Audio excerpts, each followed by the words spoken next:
الحمدللہ والصلاة والسلام علی رسول اللہ۔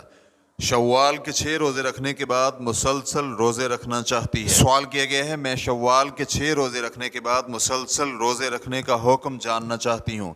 میں نے اپنے فوت شدہ روزوں کی قضا دے دی ہے، اس کے بعد شوال کے روزے رکھے۔ اب میرے خاوند کا کہنا ہے کہ ہم نفل روزے رکھتے جاتے ہیں، تو شریعت میں اس کا کیا حکم ہے؟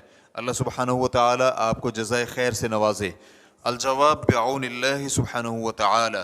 اول، فوت شدہ روزوں کی قضا یا شوال کے روزے رکھنے کے فوری بعد نفل روزے رکھنے میں کوئی حرج نہیں ہے، کیونکہ نفل روزوں کی ترغیب دینے کے متعلق کسی بھی نص میں نفل اور فرض روزوں کے درمیان فاصلہ پیدا کرنے کا حکم نہیں ہے۔ دوم، اگر مسلسل روزے رکھنے کا مقصد یہ ہے کہ آپ شوال کے 6 روزے رکھ کر شوال مکمل ہونے تک پورے مہینے کے روزے رکھیں یا مخصوص دنوں کے نفلی روزے رکھیں تو اس میں کوئی حرج نہیں ہے، تاہم اس بات کا خیال رہے کہ آپ دونوں میں سے کسی کو روزے رکھنے کی وجہ سے نقصان نہ ہو یا کسی کے حقوق تلف نہ ہو۔ اور اگرچہ بہتر یہی ہے کہ ماہ رمضان کے علاوہ کسی بھی مہینے کے مکمل روزے نہ رکھے جائیں، بلکہ کچھ ایام بغیر روزہ رکھے بھی گزاریں، جیسا کہ نبی علیہ الصلوۃ والسلام کی عادت مبارکہ بھی تھی۔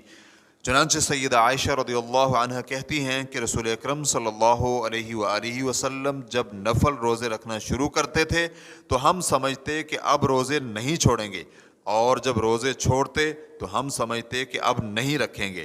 میں نے رمضان کے علاوہ کسی مہینے میں مکمل ماہ کے روزے رکھتے ہوئے آپ علیہ الصلوۃ والسلام کو نہیں دیکھا، اور ماہ شعبان سے زیادہ آپ کسی مہینے میں روزے نہیں رکھتے تھے۔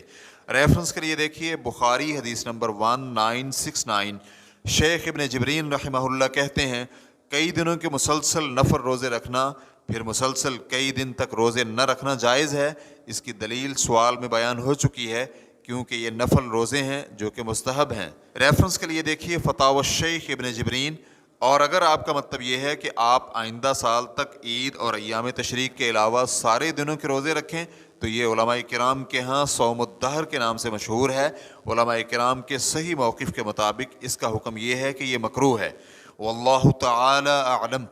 اسلام کیو اے ریکارڈنگز، مؤسسۃ الشیخ محمد صالح المنجد، المملکۃ العربیۃ السعودیہ، فتویٰ نمبر 174705۔ والسلام علیکم ورحمۃ اللہ وبرکاتہ۔